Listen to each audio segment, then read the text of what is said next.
Okay, so good afternoon, everyone. Welcome to our first ever masterclass in our community in Millennium Entrepreneurs. Okay, so our topic for today is social media management strategies. No, I believe most of us, no, we really need this, no, because of this current situation of what we have right now. We are here we are locked down, no, in our home, and we can only communicate with our friends, with our clients, with our customers through the digital world. And we are blessed today to have our beautiful, humble speaker, no, to share with us her tricks, her techniques, strategies on how will us be noticed, no, by our clients. Okay, so after the session, there will be some raffles and giveaways. Would you like that? Can you type in the chat box? Yes, I do. Do you like some raffle prizes? And also, there will be feedback form so that we will know how to serve you better. So, okay ba yun sa inyo? Can you type yes in the chat box? Okay. So now I would like to introduce myself. Okay, so I am Sheila, and I'm here to help young female entrepreneurs, entrepreneurial minded in the finance sector have more income through a career opportunity that gives additional minimum of 50,000 monthly income in the financial planning industry. Okay, so before we begin our program, we will start with an opening prayer to be led by Anne Teodoro. Hello, good afternoon, everyone. This is our prayer. Dear God, thank you for all the blessings you have bestowed upon us. We are truly grateful for them. Thank you for allowing us today to meet and share our knowledge and time with one another in this masterclass. May you extend your divine wisdom to our speaker so that she would be able to impart effectively His God given knowledge to all of us. May she be blessed as she continues to bring her expertise to people who need them. Bless the participants as well so that they would be able to glean the vital information from this activity. May you bestow your blessings after this masterclass so that we may go out and spread what we learned in the spirit of your love and generosity. May we realize that this activity should glorify your name. Amen.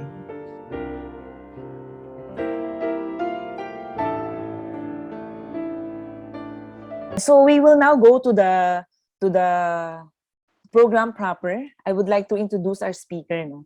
Okay, so our speaker, she's really an extrovert, no. Nung time na nag-lockdown, nahirapan siyang mag-adjust, no. She don't know how to express herself since na-lockdown nga sa bahay. And good thing she found her passion in the social media world, and her expertise is personal branding. Yan. So from actually last year lang, no, nag-spin off siya from being a chemist to a social media consultant, and she now has an agency called Elite Media Success Academy. Okay, so she's a brand and marketing strategist mentor, no? She's a mentor. And she is on a mission to empower service-based entrepreneurs to level up their income using effective and results-based branding and social media marketing strategies. Without further ado, let us all welcome Ms. Harrah Amago. The floor is yours, Ms. Harrah. Hello, good afternoon, everyone. Yes. Good afternoon. All right, okay. So I will not make this any longer. So I'll be starting my discussion already. So thank you for that wonderful introduction, Sheila. You're All right, welcome. okay. May I please share my screen?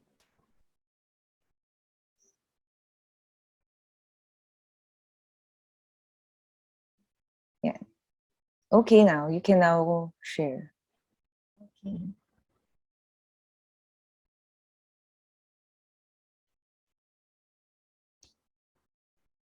Okay, so for today, I'll be discussing more about social media management and marketing strategies. So yeah, as Miss Sheila mentioned, it's very in demand nowadays because all of the business now is in online and they're striving hard to market themselves also using social media.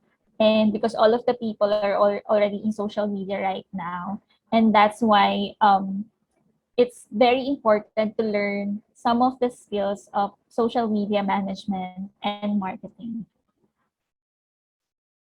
All right, just a quick it's like a fun fact. Did you know that that of all adults with internet access, 71% use social media, and the worldwide population is 7.7 billion, and the internet has 4.4 billion users. So ganun kadami yung mga internet users. And especially nitong nag-pandemic, a lot of people are now is in on their phone, in their computers, 'di ba? Kasi wala naman they don't have any choice where to go kasi they are staying at home. So all they have to do para malibang sila is using their cell phones or online or through internet. So yun. Okay, so here are the things that I'm going to discuss for today. So the first one is the facts that you need to know about social media. This is some of the very important facts that you need uh, to dive deep, and I need to explain it more before I go into the strategies and some information about difference between social media management and marketing and importance of social media marketing in your business. And how do you know if you're using the right platform in social media? Because there are a lot of social media platforms right now. Like if you count all of them, there are really 200 plus social media platforms, but only a number of social media platforms are rising, like for example, Facebook, Instagram, and now TikTok. But there's still a lot of social media platforms out there. And also, yeah, I'll be discussing more of the social media marketing strategy and also some case studies and marketing strategies that I'll be sharing with you. Okay, so first, let's try to learn more about the different social media platforms. So we have 6 types of social media platforms. The first one is the social networking.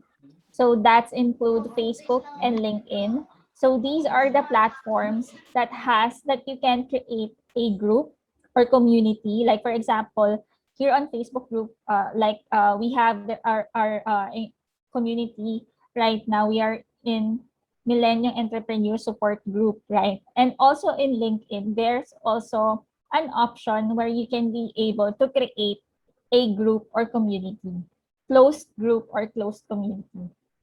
Then next, we have the photo sharing app, which are Pinterest and Instagram. But now, since Instagram, parang nakita ng Instagram yung competition when it comes to sharing videos like sa YouTube and also TikTok. So nakita nila yung competition na yun. That's why they're already shifting into video sharing. But originally, they are photo sharing app only. Then in the video sharing, we have YouTube and Vimeo. So these are the um, large videos wherein you can learn some tutorials, some information, some stories, and also movies you can already watch in YouTube because the range of the videos there are so long that you can upload even though how many hours it is. Then we have the microblogging, which is Twitter and Tumblr. So microblogging means you can share um, some short messages or short information or even link. That's why it's called microblogging. Then some community platforms like Reddit and Quora. So these are the community platforms where questions and answers are in that platform. You can also grab some information and some trending questions or trending ideas. And then the last one is interactive platform. So that's TikTok and Snapchat. Interactive because they're more of um like you're being creative, and most of the people there are usually yung mga young generations na yung TikTok when they started, and also Snapchat, it's more of using filters, using stickers. It's like you're being creative, you're being playful. So that's the different the kinds of interactive platforms. Okay. So yeah, so I grabbed this source from Hootsuite.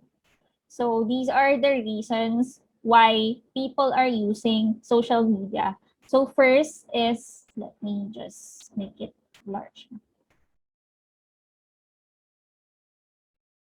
First is staying in touch with family and friends. So 48% or almost half of the reason why they're using social media is because they are staying, or they want to keep in touch with their friends, like Messenger or here on Facebook. And some only want to use it as spare time, and some wants to read news stories. So yeah, that's the top five. And finding funny or entertaining content. And the fifth one is seeing what's being talked about. And those that who find products and purchase, it's 26% of the social media users. But if you see, like for example, if you have an account on Facebook or Instagram, and you're just using it to stay in touch with your friends or use just in your spare time, there would be some instances that a lot of business owners will also pop up into your feed, even though you don't need it, like for example the sponsored ads and even those organic posts.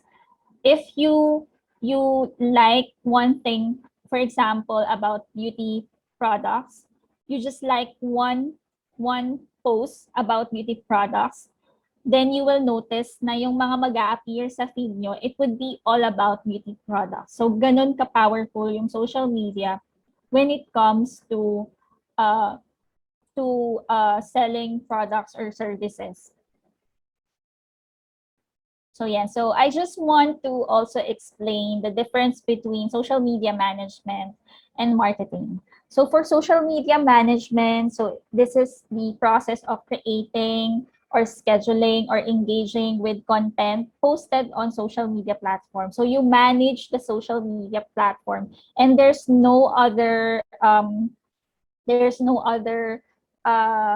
things that you need to do except managing the content. So you're the one who schedule the post. You can also be the one to create the post and to optimize the profile. So you manage the account.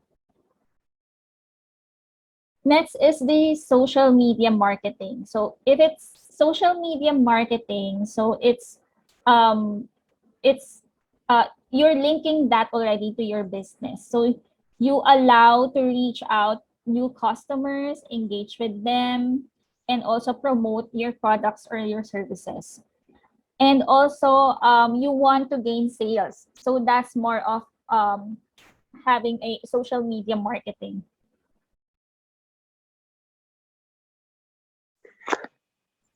Okay, so these are the list of importance of social media marketing in your business. So first in the list is showcasing your brand. Okay, so hindi lang because before we're using television, right, to showcase some or to market brands, like for example yung mga Tide, yung mga Coca-Cola, they're using our television. But now people are now shifting to using social media, and television is now going down when it comes to if they want to be entertained, and especially if um, uh, yung mga kabataan lately, they're now more into social media. And you will have a chance to showcase your brand using social media. And you will reach more people rather than in television wherein some of the people wants to only watch at this channel. But if you're into social media and you market your brand into social media, you'll reach more people. And also you can be able to connect to your audience easily. Like for example, if you post an ad or even a content, and then they can already comment to that content and react to that content. So you can easily engage with your audience, and they can easily message you if they have any concerns. Unlike if your ad is on billboard or television, right? So it's not really like you cannot connect with your audience easily, or you cannot message them or interact with them. Then you can also tell your stories, and you can also gather of data through the analytics of your social media platform. Like you can see how many likes, how many followers, how many have reached or saw your content. Unlike when in a billboard, you cannot track how many people have seen your billboard, right? And connect also your website directly or blog. And it's also cost effective and mostly free. So it means that you can create an account for free. There's no payment needed when you create an account using social media platforms. And you can also target your audience in detail. Like if you want to run an paid advertising, you can already choose like which only among of the people you want to see your ad. Like for example, you want to see only on this particular range of age, or in this particular location only. And you can also collect social proof or testimonials. Like there's an option if you have a Facebook page, there's an option there where when people can recommend you or share some testimonials, or rate you if you're a 5 star or 4 star. So you can also collect some social proof. And also the last one is you can also go viral or be included in the latest trend, especially on TikTok. It's very easy to go viral once you posted a very trending videos, and you can easily have a lot of likes and a lot of views once people really like your content. Okay. Usually those trending topics really comes when they really like your content. And these are some of the list of the things that can make your post or content super trending. Like for example, the voice of the content. If your voice really aligns to the viewer, like for example, you really share information that would want them to like, to save your post, and to follow you, it will really make them see, or if they will really make it na they want to see more, so they will follow you, they will track all your past posts, they will what do you call this, parang they will really uh check all your social media platforms. And then some of the engaging content like questions or trending content already, or memes, like if they are funny or they find it really related to what what is really funny at that time. Like for example, if you're using nowadays, 'di ba, yung content about uh, Squid Game, it's very trending now. So if you follow that trend, mas magpupush ka din on trending topic or post. Mas magiging engaging din yung content mo because a lot of people have watched it and they saw that that movie is really good. And next is original content. So mas maganda pa rin talaga when it really comes from you and you don't just copy it. Because when they see it already on another post and they check that they already feel na nakita na nila yon. So it's like it's not really normal, or it's not really that kind of will make them to like more of you or of your content. Then ito, yung pang fifth, especially nowadays, they want those personalized content. Even sa mga products, like for example, skincare brand.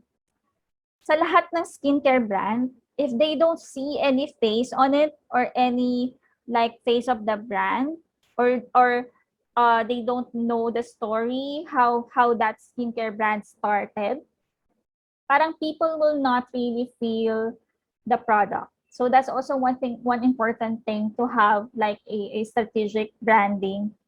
Kasi once na you tell story to people and their story relates to them, like for example, you started a skincare brand because you see a lot of people having this kind of skincare problems, or you want to really help people to have a fair skin or white skin. In that content, they will feel na you really care about them, and you have that kind of story or purpose na really attracts them. And of course, yung budget, when it comes to marketing a product or services, you really have to have this budget.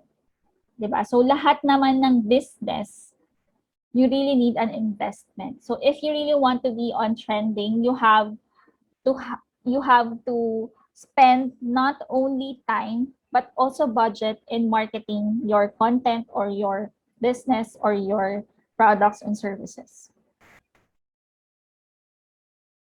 Okay.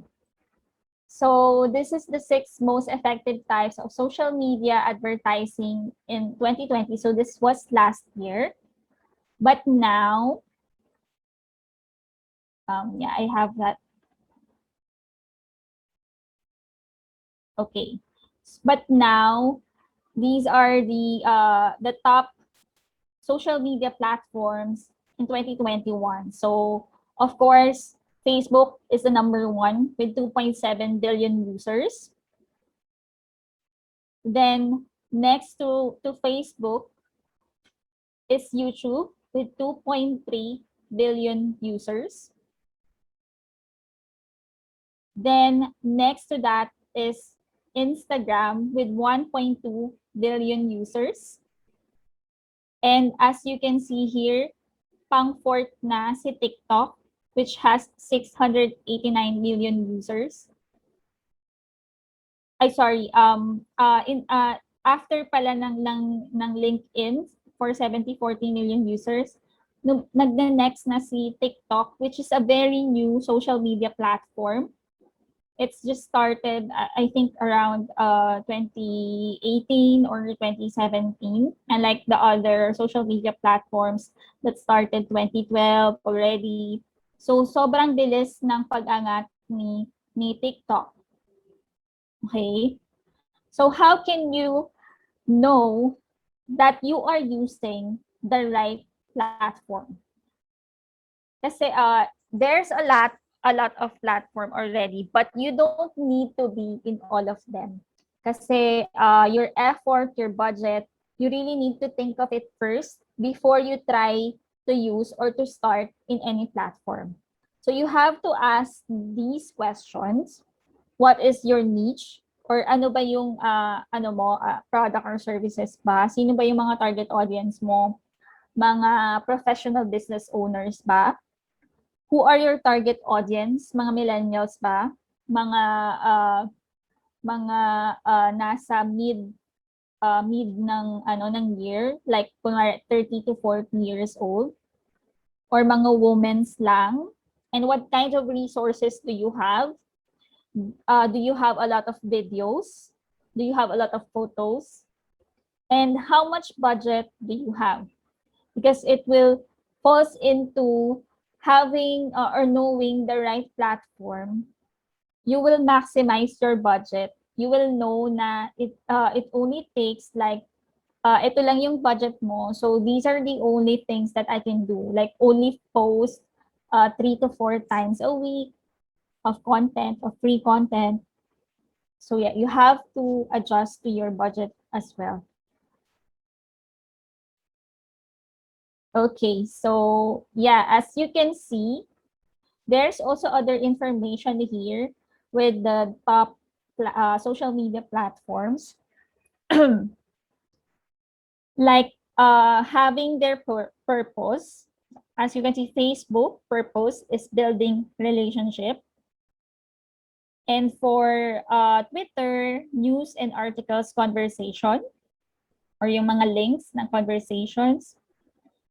For Pinterest, scrapbooking or just parang you compile all of your designs, your photos.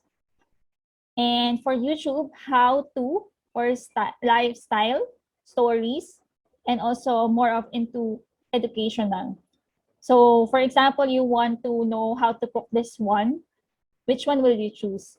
YouTube, right? You'll choose some of the how-to's videos in YouTube if you want to look for something, like if you want to cook for something. Kaya if you are into food business na it needs or restaurants or parang you're teaching someone to cook, YouTube is the right platform for you. So that's how you analyze things of what you will use as a social media platform. Then for LinkedIn is more on networking as well or building relationship, but more on into a professional side like news and articles, and also some of the really well-known or big business, they're all in LinkedIn. And if you want to look for some of the people like team members for you, LinkedIn is also like a job street. And all of the HR professionals, they are also in LinkedIn. So if you are targeting HR professionals, then you need to go on LinkedIn or some of the professionals that you need. And also for Instagram, it's also building relationship and conversation. Same as with on TikTok, because you have the chance to comment on each of the posts or message them in their DMs or direct message them. And these are also the list where all of the platforms are best for. So if you are into lead generation, like clothing or food business, then you can go to try and use Pinterest. If you want to have like to build a brand loyalty, then you go for Facebook. And if you want to have like a business development or services, you can go to LinkedIn. And for Instagram, there's a lot of the Instagram. They really want to be like all of the things that you need is in there. So lead generation, retail, food, entertainment, beauty, business. They want to cover all of them. Kaya there's also a lot of users here on Instagram. You can it's not that easy as like in Facebook, wherein you can easily reach out to your friends, your family, but more on they want to shift Instagram into the business side. And for TikTok, it's more on building brand loyalty and also community. On TikTok, it's very easy to increase audience there or be on the trending in their platform. Because they have really a different algorithm compared to other social media platforms. Ibang-iba, kahit yung mga last or mga kunwari 30 days ago mo na post, you will still have the chance to make some of the users see your previous post. Ganun siya nag-ano. Parang ano rin, parang YouTube. So kung yung mga videos nila, sinesearch nila, even yung mga lumang videos, magkakaroon pa rin sila ng views. So parang ganun din yung TikTok. Okay? Alright, so yun, nandito rin yung mga downside nila na you can see. You can check also in this link, yung sa source, yung gofund.org, yung in choosing the right social media platform. You can see this one. Okay, so eto naman, how do you know if how many platforms are you going to use? If you are only a startup business owners, I suggest you use only 1 to 2 platforms, especially if you don't have a team or you're the one who is doing your own social media. Kasi it's really a super draining energy if you'll be in all of the platform without having a team or someone to manage your own platform. It takes a lot of effort to create consistent content and also to manage in an account.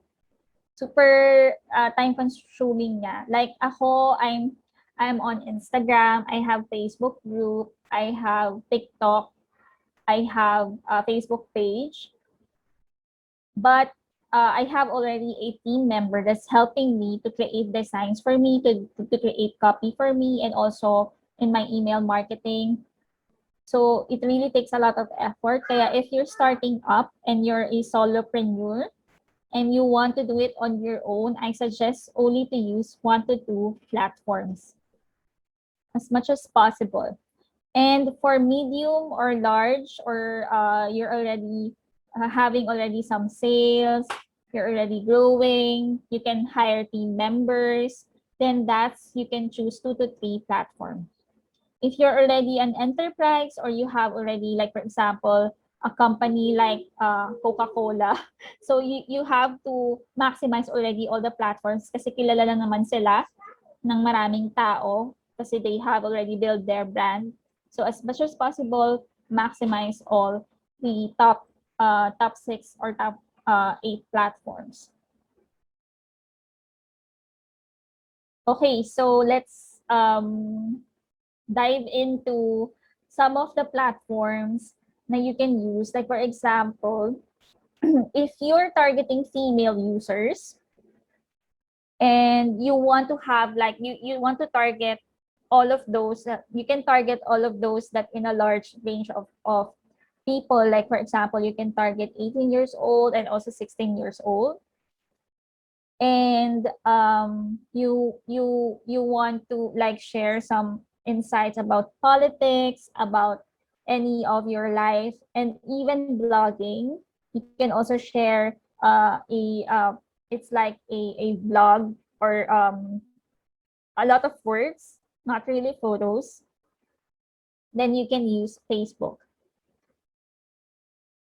And if you want to, also for Instagram, there are a lot of female users that is using Instagram, but most of the users of Instagram is more of at the age of 13 to 29 years old, so more younger. So if you want to target those younger generations, then you can use Instagram. For YouTube,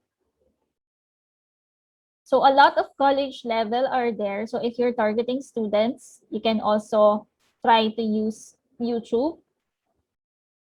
And yeah, so these are some of the facts that you can use, that you can see here. Na there are really a lot of videos watched in YouTube, all about tutorials, all about educational posts, and some of also the stories or even movies you can also check here on YouTube.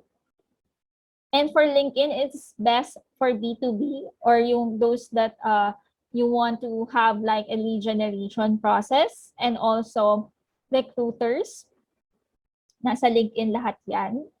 And some also fun fact that 33% of millionaires are on LinkedIn. So if you want to have a chance to talk to them, so you can also reach out using LinkedIn. And most of the people in the LinkedIn is mostly professionals. Okay.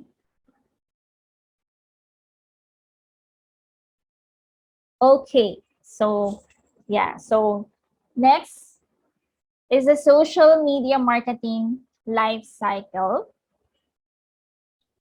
So these are the things that you need to run through when it comes to if you want to start your social media management or even marketing. You have to first understand your target audience. This is very important. This cycle is very important for you to learn. Kasi ang social media is not just posting. Hindi lang siya yung pag-create ng content and then ipopost mo siya. Hindi ganon. Hindi rin siya yung parang naisipan mo lang na gusto mong magkaroon ng social media and you want to market your products and services, create ka lang ng content, and then, sige, makapag-post ng quotes kasi nakaka-inspire naman to, or makapag-post ng tips kasi iyon naman yung gusto ng mga tao. No, you have to first understand sino ba yung target audience nyo. So parang create a parang list na kung sino lang yung mga gusto mong i-target na audience. Like for example, you want to reach only those 25 years old to 40 years old and women lang. Gusto mo mga babae lang yung ano mo kasi parang women empowerment lang, ganyan. So siguro ang right platform for you is Instagram kasi parang nasa ganong age tapos mga women, and or Facebook group, you can also do that because there's already a lot of people on Facebook groups. Medyo maganda yung pag-build ng Facebook sa Facebook group kasi madali rin makapag-grow, lalo na especially when that Facebook group, you get a lot of freebies or resources or natututo ka talaga. And madali din mag-promote when you have a product or services. Kasi close group siya, naka-private siya. Then, ito yung mostly na namimiss ng maraming business owners, yung pag-create ng plan or strategy. So, yun yung in-depth na i-discuss ko later after ko ma-discuss tong marketing life cycle. Itong marketing strategy, kasi you have to plan it right and hindi lang yung basta nag-create ka lang ng social media. Kailangan makapag-plan ka ano yung gagawin mo, ano yung content na gagawin mo, ano yung gagawin mo para mapataas yung engagement. Then next is yun na, yung pag-create na ng content mo. Like ano yung kailangan mo nang i-finalize, like videos ba yung i-create mo, mga ganitong post ka. You have to analyze and dapat medyo gusto mo siya, nafe-feel mo siya. Like if you really want to do videos, you can use TikTok para mag-grow agad yung audience mo. And you have to create a parang consistent planning pagdating din sa content mo. Then kapag decided ka na what you do as a content, you choose na yung mga tools na gagawin nyo. So, nagagamitin nyo. If you want to parang choose yung mga videos, then you need to have a video editor or you need to have like a caption writing na videos. Tapos, ano pa ba yung mga other things na needed? Like, kunwari, yung pag-filter ng photos. So, yun, you have to list down yung tools. And then, you implement na. You post, you do the engagement, ka sa community mo, makipag-engage ka sa community mo. And then the next one, ito rin yung nami-miss din ng a lot of business owners. Hindi na nila tina-track or mina-measure yung naging result ng mga post nila. It's very important for you to track kung ano na ba yung nangyayari sa mga posts mo. Kailangan mo kasi makita ano yung mga content mo na nagsistand out. Ano yung strategy mo na talagang nag-boom, nag-trending. Ibig sabihin, yun yung gusto ng mga tao. And you have to give to your audience kung ano yung gusto nila. So kung ganong content yung gusto nila, then dapat yung mga next na i-create mo na content is just like that one. Yung mga katulad ng mga pinost mo. Like for example, if nag-work sa kanila yung mga video tips, then iti-take note po na those videos are really working. Makikita nyo na siya sa mga ano naman sa mga social media platforms like Facebook and Instagram, there's already an analytics, even TikTok, there's already, actually, parang lahat sila. You can see already the analytics of a social media platform, like kung sino yung nag-top mo na post, kung ano yung pinaka-engaging mo na content, makikita mo na siya. So, dapat i-adjust nyo siya, i-adjust nyo yung mga strategy nyo na ginagawa based sa naging resulta nung unang first month na trial nyo ng pag-create ng content and yung engagement nyo. Yun, i-adjust nyo na yung strategy nyo. Then you can also listen to your community. Like ano na yung naging comment nila, like you can ask them ano yung gusto nilang content and how was it, kamusta yung parang information na nagiget nila from you. So you ask feedback from them. Like for example, magpa-review ka nung nangyaring event or webinar, or magpa-review ka nung mga tips na nabibigay, ganon.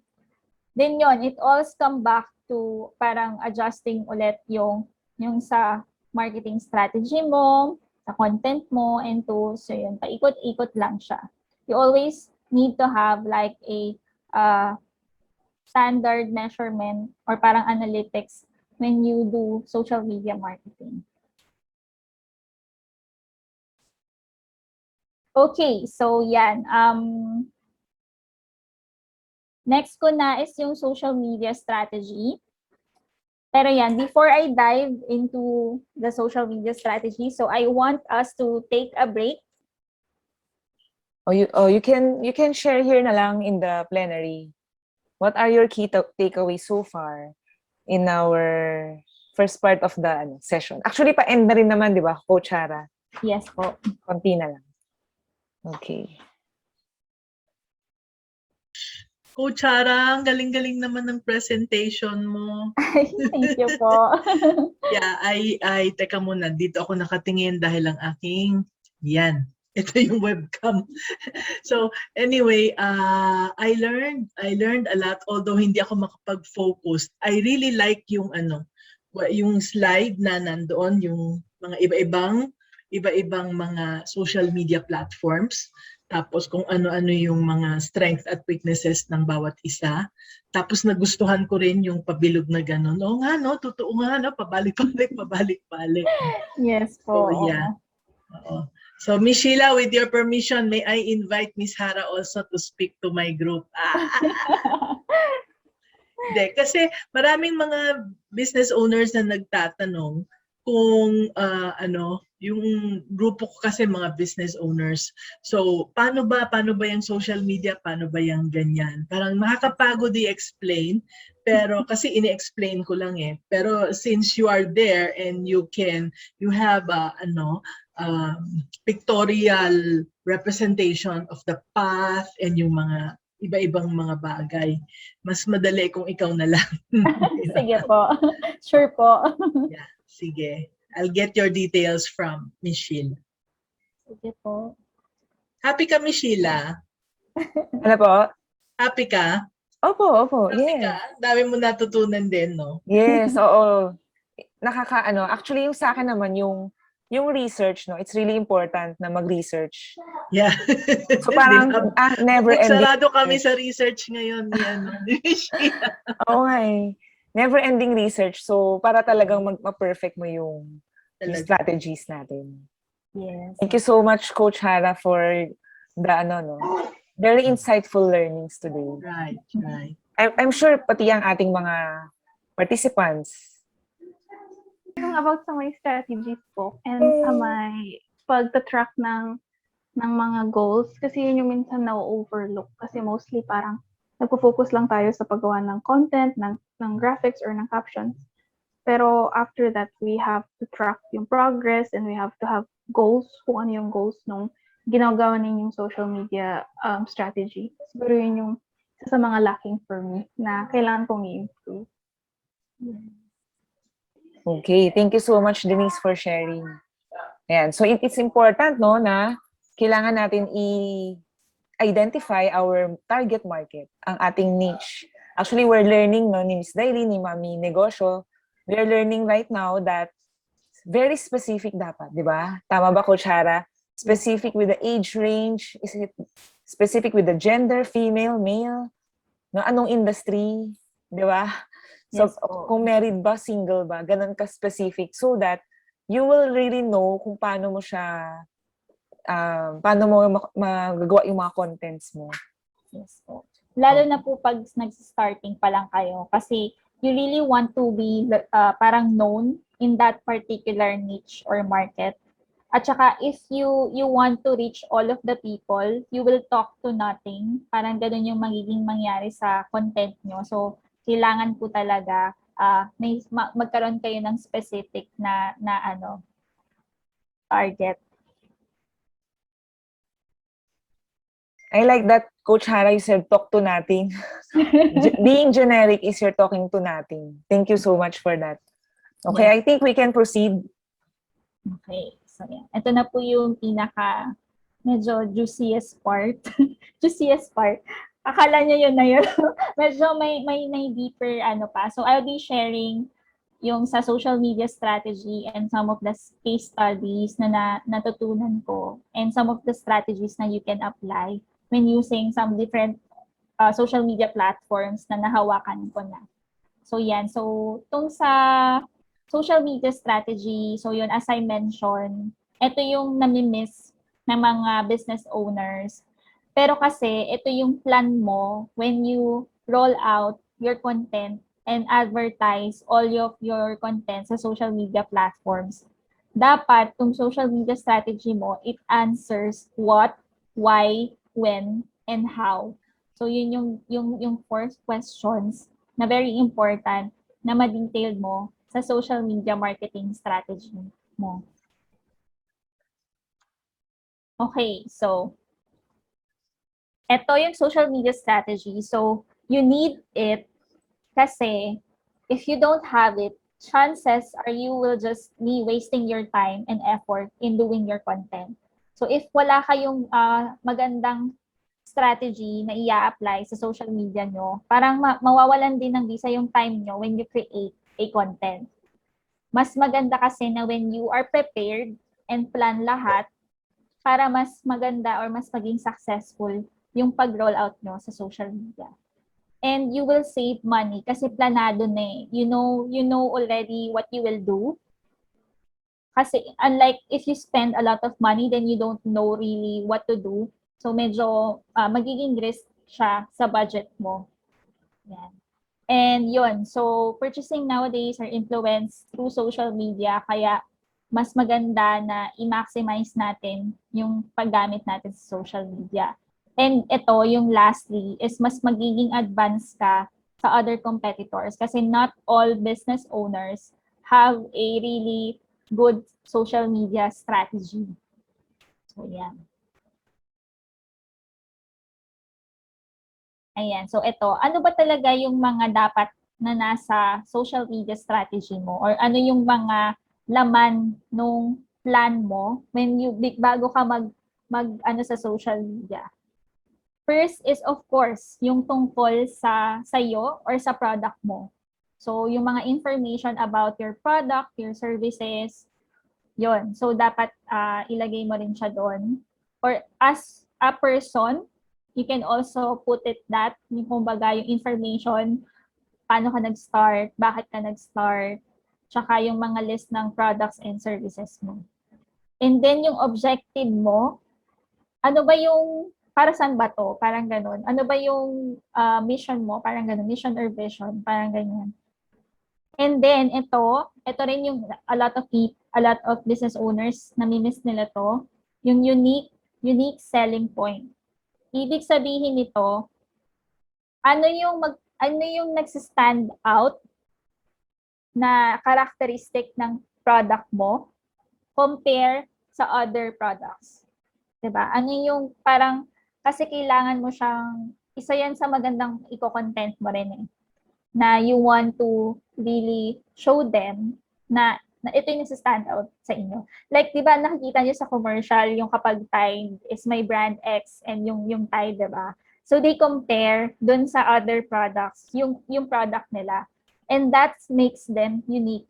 Parang inaano nila na talagang magaling magpatanggal ng mansya ang Tide, parang ganon. So, you have to also know this one. And pinakamagandang selling content talaga to. And then yun, yung design guide. So, ito yung logo mo, yung colors mo, para mas magbukhang captivating yung mga content mo. Yung logo, colors, and yung font na gagamitin mo. Mas maganda kasi when you start, parang organized ka na and maganda ng tingnan rather than paiba-iba yung style mo or yung parang yung mga icons mo. Then, ito na yung pag-aaralan nyo na yung target audience nyo or yung buyers persona nyo. So, ito yung parang i-check nyo na if maganda makapag-market research kayo and interview them. Like, kunwari, meron ng mga bumili sa inyo. Interview them. Ano ba yung nagpabili sa kanila?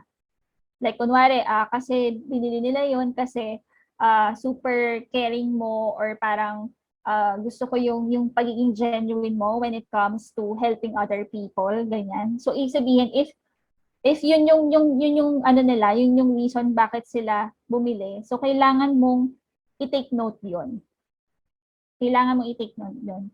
And kailangan mong malaman din yung mga struggles nila. Like, for example, ano ba yung mga struggle ng mga, kunwari sa skincare brand, ano ba yung struggle nila when it comes to buying skincare products. So, kunwari, ang struggle nila is parang hindi naman effective sa kanila. Like, kunwari, hindi naman natatanggal yung pimples. Diba? So, ano yung mga pwede mong ma-share na content para ma-address mo yung struggles na yun or yung parang yung buying concern na yun ng mga target audience mo. Kailangan mong ma-understand yung concern nila. Like, for example, if wala silang budget, 'di ba? Kunwari sa mga investment, wala silang budget eh. Hindi nila parang they don't have any budget to spend para dun sa ino-offer mo. Then kailangan mong ma-address 'yon sa mga content mo na para ma-target mo yung mga concern nila na wala silang budget. Bigyan mo sila ng parang reason bakit kailangan nilang mag-invest. Ano yung mga benefits or ano yung magiging outcome if nag-invest sila. So, yun yung mga kailangan nyo rin i-consider. Then ako, ayan, I always list down competitors or kung sino yung mga other people na nag-o-offer ng same niche and same market ng sayo. Kasi maganda na ma-analyze nyo yung competitors nyo kung paano kayo mag-stand out compare sa kanila. So, yun yung isa nyo na i-analyze. Then, syempre, yung content pillars nyo. So, parang choose lang kayo ng content pillars nyo kung saan iikot yung content nyo. Like, for example, ang gusto nyo lang i-share is more on about your personal story or if introvert ka, ayaw mo mag-share ng personal stories, yung mga outcomes na lang. Outcomes or testimonials, mga tips, ganyan. So, dapat medyo strategic ka when it comes to picking your content pillars.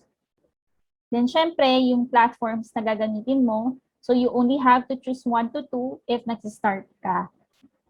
So, yan yung importante na na mai-identify mo. And then, siguro make a plan na siguro after 2 to 3 years, tsaka ka magta-try nitong isang platform na to.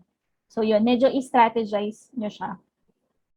Then yon iset nyo na yung KPIs nyo or yung mga parang targets nyo or goals para malaman nyo kung nasaan na ba kayo or kung saan kayo tutungo. Like for example, for this year, gusto ko magkaroon na yung Facebook group ko ng 10,000 na members for a whole 1 year. And then each quarter, gusto mo 1,000 kada quarter or ganon. So, depende sa nyo. Maganda kasi na may maset kayo na targets para you will push yourself to really achieve that target.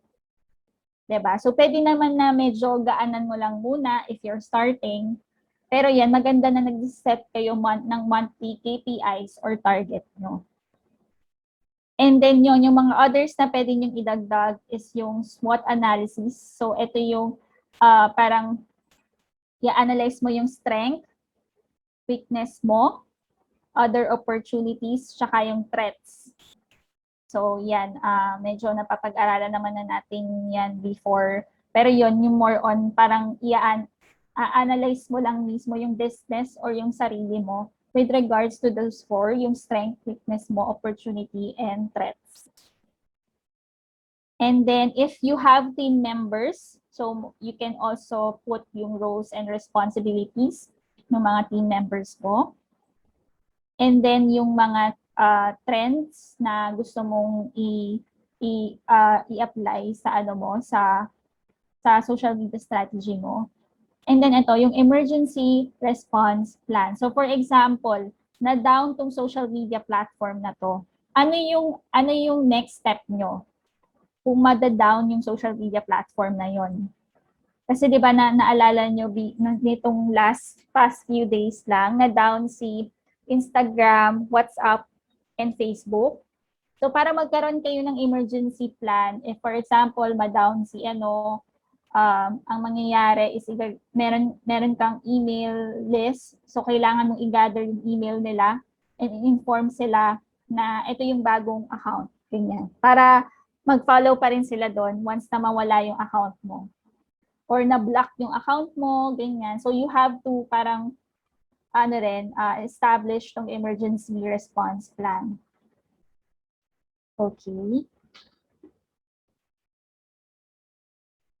Okay, so how to make your social media strategy successful? Yung una-una, you know and clear enough on what are your goals. And you know a lot of strategies na you can implement. So siguro, try to learn others. For example, napili mo Instagram. So pag-aralan mo na yung mga iba't ibang strategies ng Instagram.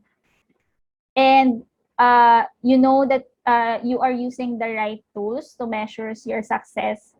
So yung mga KPIs mo or your tools na ginagamit mo, alam mo sila yung tama. And you know how to analyze your results. So importante na to know sa analytics mo sa Facebook. So kailangan mong makita kung ano yung parang ano ng status ng group mo, ganyan. So yun, pwede niyo siyang i-check. So a lot of social media platforms naman, makikita mo na agad yung analytics ng group nyo or ng kung ano man yung platform nyo. Like for example, dito sa Instagram, meron na silang parang sa settings, sorry, mali pala.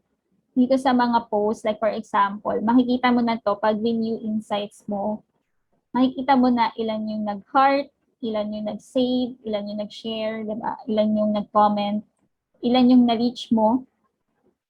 So yan, kita mo na siya. So makikita mo dyan na, maganda tong post na to. So ibig sabihin, gantong type of post pala yung gusto ng mga audience nyo. So yun, ganun siya. So maganda na ma-analyze nyo sa social media accounts nyo yung mga analytics.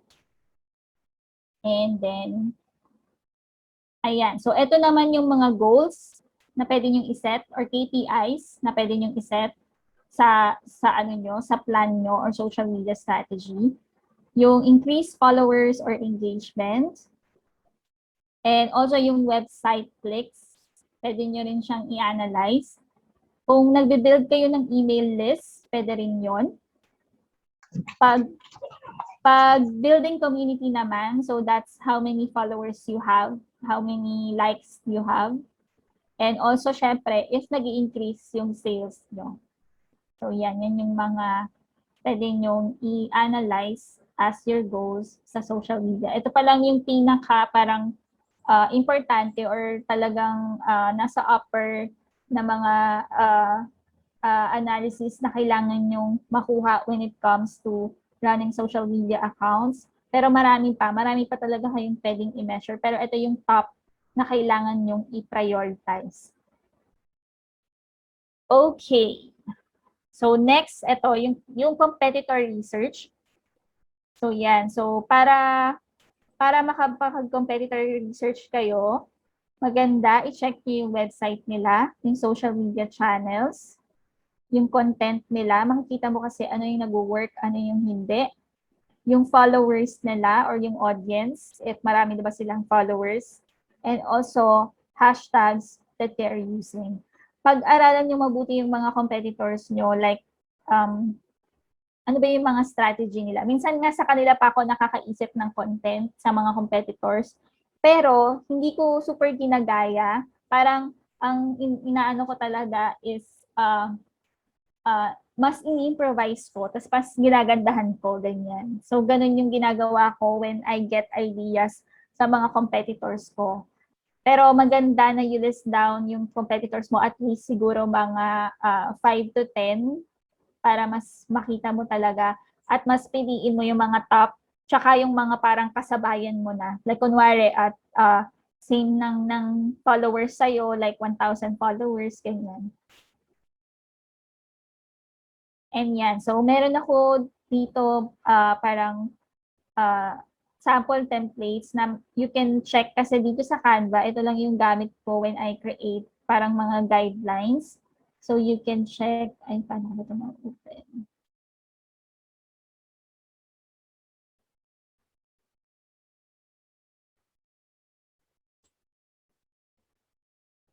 Ayan, so ito pag branding guidelines, so meron sa Canva ng mga parang presentation, naka-presentation siya. Pero pwede rin naman na nakalista lang kung hindi mo naman need ng presentation. Pero maganda rin parang meron ka ng ganito na at least guided ka na kung ano yung branding guidelines mo or ito yung marketing plan mo.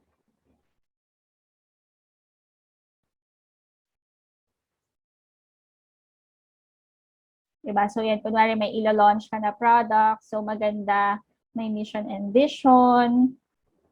Yan, product overview. So yan, yung mga tungkol sa products nyo. So di ba ito yun yung nasa strategy doc. Tapos yung goals nyo. Ayan. Yan, so siguro pwede ka rin mag-ano ng reports, parang kung nasa na ba kayo. Tsaka yung mga target market nyo.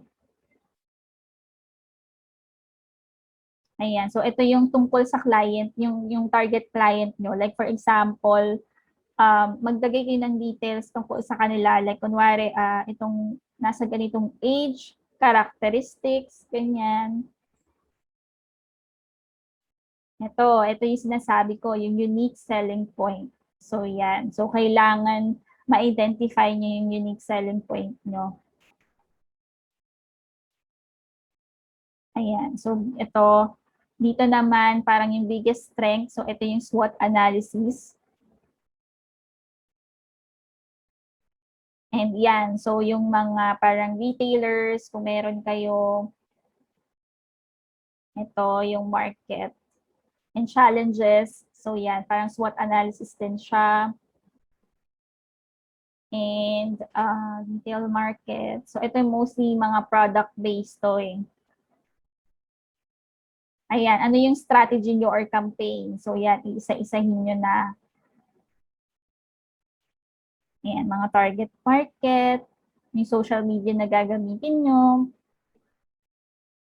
Ayan, campaign calendar, marketing team, and yan. So yan, kunwari, parang, yan, maganda rin na presentable, pero yun yung mga parang pwede yung naka-spreadsheet lang or naka-word doc. So yan. Okay, so now let's go to parang mga case studies. So ito yung mga strategies na ginawa ko. So for example, if you're a business owner and you're handling a skincare brand, so ito yung ginawa ko when it comes to increasing yung Instagram followers nung client ko. So from 3,900, I was able to increase the audience to 10K followers. So yan, I have helped her to grow in just 6 months. So napag-grow ko rin yung sales nila. They say na marami na rin na naging sales yung yung product nila at that time, yung talagang peak season. And then, nagtatap din kami sa hashtags. And yun, maraming mga saves yung post namin in Heart. So ito yung mga strategies na in-implement ko when it comes to growing yung Instagram. So yun, si Amanda Beauty, meron siyang strong branding na talaga. So more on maayos yung color palette niya and yung branding niya. And alam din namin kung sino lang yung mga ita-target namin. Like ang gusto lang naming i-target is yung mga mahilig sa mga non-toxic or yung mga vegan or yung mga talagang na-identify namin na nasa ganitong age range yung ita-target namin. So, yun. And yun, magaganda dapat na photos and content and consistent posting. So, almost every day nagpo-post kami nun or every other day. And then, nag-engage kami dun sa mga target audience namin. So, parang binivisit namin yung mga accounts nila. And then, yung hashtag strategy. So, yan, ito yun, yung napa-increase namin yung hashtag.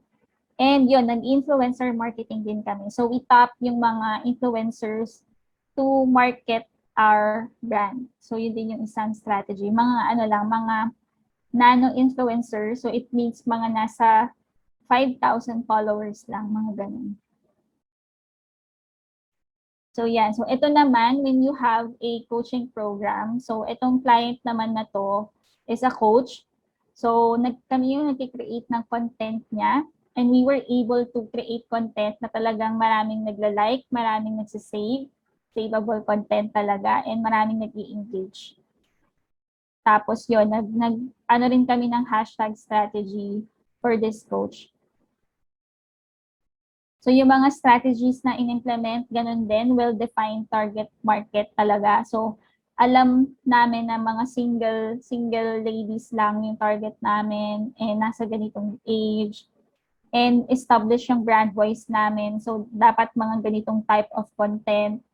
Maganda rin yung photos and content, consistent posting, engagement strategy, hashtags, and kapag coach ka or you're an influencer, maganda talaga na you share personal stories, personal struggles, and yung mga wins mo rin, maganda rin na ma-share mo siya para mas mag-boost yung engagement. Okay, so eto naman, on my own parang way on how I grew my Facebook group to almost 10K na. So we are already 9,000 members. So yun din, well-defined yung aming target audience and optimize yung page namin. So as you can see, talagang mga freelancers lang yung target ng group na to. So kaya nakalagay sa title ko is freelancers. And yun dun lang sa mga may parang gusto about social media. And dun sa mga gustong mag-earn ng income. So yun yun, in-optimize ko yung title ng page ko. Kasi when it comes to parang if they want to search about earning or about growing income, about social media and freelancers, pag tinype nila sa search bar yung sa Facebook, yung name ng Facebook, naghahanap sila ng Facebook group, automatic you have the chance na parang mag-appear sa top search yung Facebook group. So yun, in-optimize ko talaga siya and yung engagement, and then nagkakaroon kami ng mga free live webinars, and also they can able to promote also their accounts. So yun yung strategies na in-implement ko in growing my own Facebook group community. And ito, bagong-bago lang to. So parang magto 2 months pa lang ako sa TikTok. Pero yun, I was able to gain 6,700 followers sa TikTok. So nag-create talaga ako ng videos almost every day. Nagpo-post ako. And yun, I was able to parang gather 14 na nag-enroll dun sa course ko using TikTok. Imagine parang saglit lang ako, 1.5 months lang ako sa TikTok. Iba talaga yung algorithm sa TikTok. Kaya I recommend you start TikTok now, lalo na kung hindi pa masyadong sobrang duper dami ng users ng TikTok.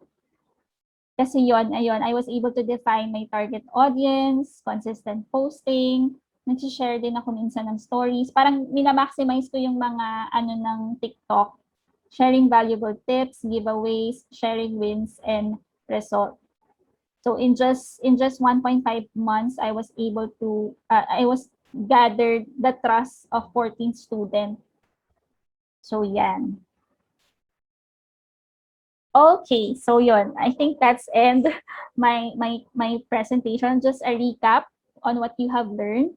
So first is facts that you need to know about social media and all about social media management and marketing, importance of social media marketing in business, how do you know that you are using the right platform, and social media marketing strategy, and also yung mga case studies and marketing strategies that you can apply to your own platform. Okay. So yan. So yun, if you're an aspiring freelancers or you want to learn more, just go to visit nyo lang yung website nyo ko, yung www.harrahamango.com. So yun, if you're an aspiring freelancer, may free masterclass ako on how you can achieve 100K consistent income as a social media manager. And yun, so open din yung course ko if you want to learn more. So yan, just go to www.elitemediasuccessacademy.com. So dun sa mga gusto maging social media manager.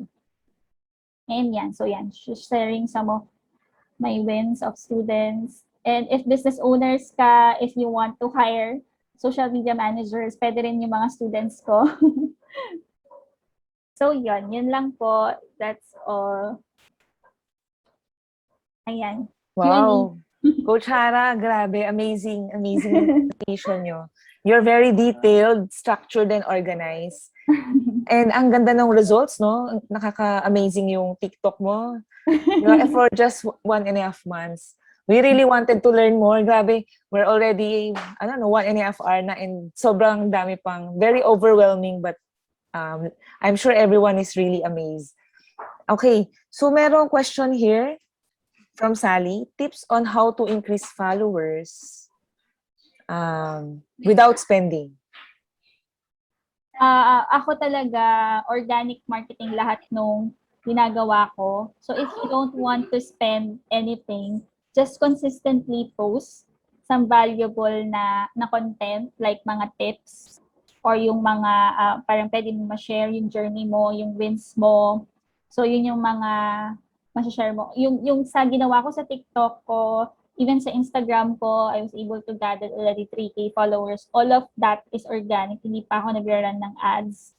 Talagang yung heart ko nasa organic social media marketing pa. So, pero may idea ko on how to parang set Facebook ads. Pero if you want to really grow your account, kailangan consistent posting, consistent engagement to other people. Like ako talagang dun sa mga target audience ko, I always answer all their questions, or if may struggle sila, parang nandito ako to help them, ganon. Parang when you start, you really have to connect to your audience first. Medyo magiging matrabaho siya sa'yo. It will really take a lot of time. Pero mas pure and mas maganda talaga yung organic for me. So, yeah. Okay, thank you, Coach Harrah. Mas may connect agad, di ba? May trust if it's organic. Yes. Okay.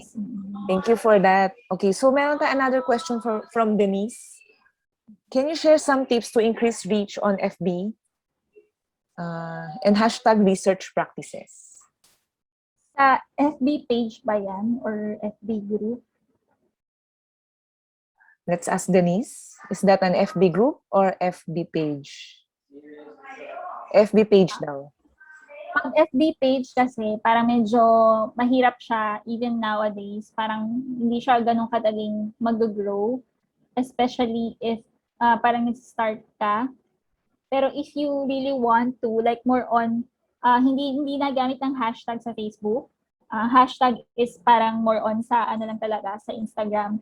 more on sa Facebook page, it's sharing your tips or your posts or your valuable posts sa mga other Facebook groups. Yun yung isa. You can share it to parang dun sa mga kung yung mga Facebook groups kung nasaan yung target audience mo. So yan, basta allowable mag-share doon or mag-promote. So i-check mo lang yung mga Facebook group na yon. And then yun nga, pag Facebook page, Facebook ads din, yun yung parang sa paid na part. Pero if more on organic, sharing some of the your content sa Facebook groups, doing live, doing giveaways, pwede yun. Parang magpa-giveaway ka, tapos if they like your page, so yan, mapapasama sila dun sa raffle or sa giveaway. Yun yung medyo organic pa rin na part. Pero parang paid na rin siya kasi you're paying them, di ba? You're paying them to like your page. Parang kailangan may pa-price ka. And then yun, collaborations with other influencers. Like if you have the capacity or budget, may mga influencers kasi na may bayad. May influencers din naman na they want to also make it free, lalo na yung medyo starting pa lang. You can choose those kind of influencers. Then ask them to parang collab and kunwari mag-live kayo dun sa Facebook page. In that way, malalaman ng mga followers niya na you have a Facebook page. So yun yung isang thing na pwede nyo gawin. Powerful tips, grabe, Coach Harrah. Yes. We will do some giveaways, we collaborate with influencers, and for sure, mag-grow yung pages natin. Thank you for that. We have a question from Mami Negosyo. If we will get your graduates, how much should be your budget for her and for everything else, what we will need? Yung pong mga students ko po, parang ganun. Tama po ba? Yes, that's right. Depende, may mga, yung mga beginners, yung mga newbies, syempre yun po sila yung mga low budget, pero lahat po ng strategies talaga, alam na nila, they know how to manage Facebook. More on parang starting, I told them to start mga around 5,000 if they're really new. So it's 5,000 per month pag talagang wala silang experience pag sa local, and dun sa mga may experience na more on mga 15,000 per month yung starting nila. So if you can choose kung newbie or marami po kasi iba na yung level nila. Okay, thank you for that. So last question okay, from Mami and again, Mami Negosyo. Effective ba ang FB Lives? Saan dapat gawin? Sa FB profile, sa FB page or group? If I have only limited time, should I go do FB Live or TikTok? For me kasi, kaya hindi, parang wala rin masyadong business owners na nagpapahandle ng Facebook page. Mahirap po talaga yung Facebook page. Parang I'd rather suggest to grow an Facebook group rather than growing an Facebook page. Kasi if parang magiging na rin sila once you're growing a Facebook group, tas ang ginagamit mo na is yung Facebook page na yon, may chance na mag-grow na rin yung Facebook page or mag-grow sila ng sabay. So I really suggest to parang make effort sa Facebook group na lang kasi close community siya. Then parang magkakaroon ka talaga ng mga active members kapag ka Facebook groups.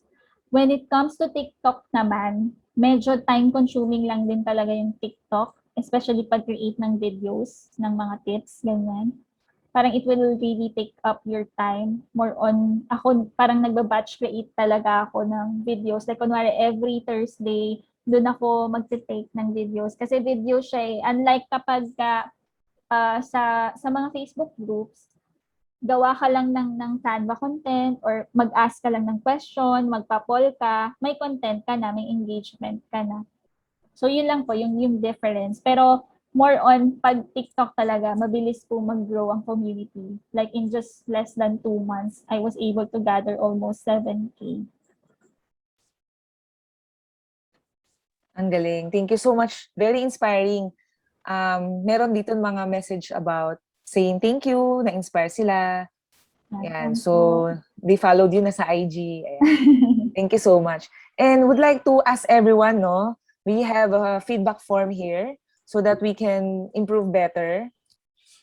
Thank you so much, everybody, for your time today. I hope you learned a lot.